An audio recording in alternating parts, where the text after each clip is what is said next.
Welcome to another edition of the Chris Brown Show. To my left, Chris Brown, the head coach of the Kenyon Lord soccer team. Coach, a week ago, we were talking about how there needed to be massive improvements from the team after their loss against Heidelberg, and then you went and put up a 4-1 victory over Allegheny this past week. So just talk about the improvement that was seen over the course of that time. I thought we played actually for an hour all right against Heidelberg. We just did make some kind of bad mistakes, and the defending was a little poor. Against Allegheny, we turned up. We played probably the best we've played all season for probably 85 out of the 90 minutes. We did go down to a bad goal, and they also hit the post from a set piece. So we could have been 2-0 down, but it would have been a real injustice because we were dominant even at that point. So I think what we did was we were able to kind of string together some serious minutes where we were playing well, and that's what we need to do. We've played well in patches this season, but not really strung it together over an extended period. But we did so on Saturday. Well, the defense certainly seemed to turn it around after the 6-minute mark when that first goal was scored by the Gators. After that point, you only allowed 6 shots total the rest of the game. Just talk about what the defense did to turn it up. I think it's more complicated than just the defense playing well. I think we kept the ball very, very well, and it's very hard for the other team to attack when you have the ball. So that's one of the things that we work on, is playing a possession style, which obviously then makes it very difficult for teams to do anything against you. So the defense plays a role in that in terms of playing out the back, and they did a good job of keeping the ball. We snuffed out most of the things that they did offer us. So we had three of our starting 4 guys back, which was helpful. We've been missing some of those guys, and Logan Ertz that came in to play alongside Sam in the middle did a good job. So it was a good performance. Well, when you talk about playing possession, it seems like that all the names that we have come to know over the course of the season came out and put their name in the box score. Tony Amalo, Ray Mitsuyama, Nate Petru, Alex Kristoff, all those guys seem to hit the score sheet some way, somehow against Allegheny.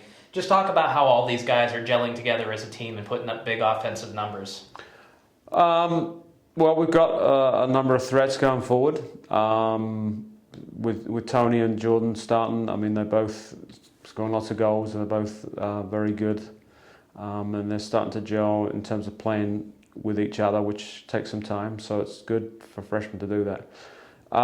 With Josh and Ray and Jeremiah normally starting in those attacking midfield spots, there's guys there that can really contribute on the offensive end, and Nate and Alex are playing off the bench and can contribute too. They're very good players as well, so we've got that depth. I think it's confidence. I think it's playing consistently well that we're starting to do, and it's ability. And I think we've got guys that do have a bit of an offensive punch, and now we're starting to see a little bit of that. Hopefully, it continues. And through 2 games in North Coast Conference play, 1-0-1, so a fairly decent start for you going into the conference season.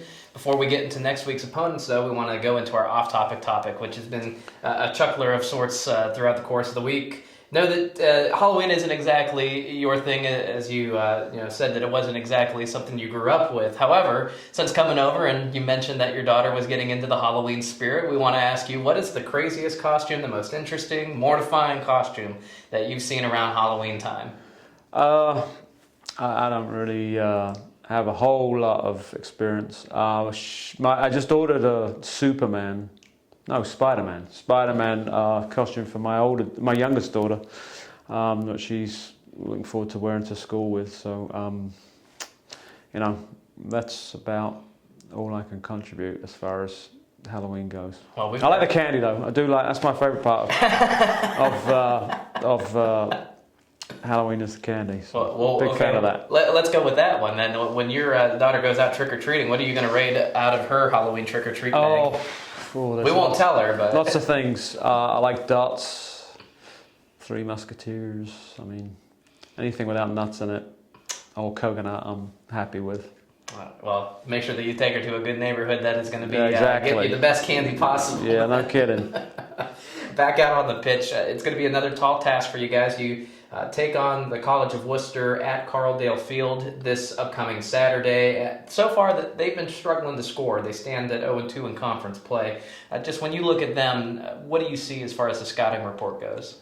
Well, I think their record's a little misleading. I think they're better than that kind of suggests. They lost 2-1 at High Wesley, which is a good result, and they lost 2-0 to DePaul after having a player sent off after 17 minutes. So they're able to compete against the strong teams and stay in the game. So I imagine we'll experience the same thing.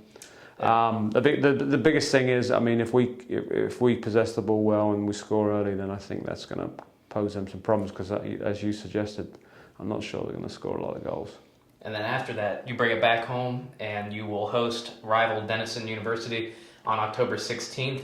Now, they are a little bit different of a team, 8-1-2 overall. They've split action in NCAC play, and they're actually starting to get some recognition on the national polls, at least pending which one you look at.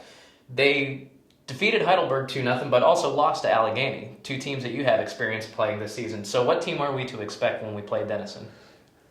Well, Denison are always a tough matchup for us.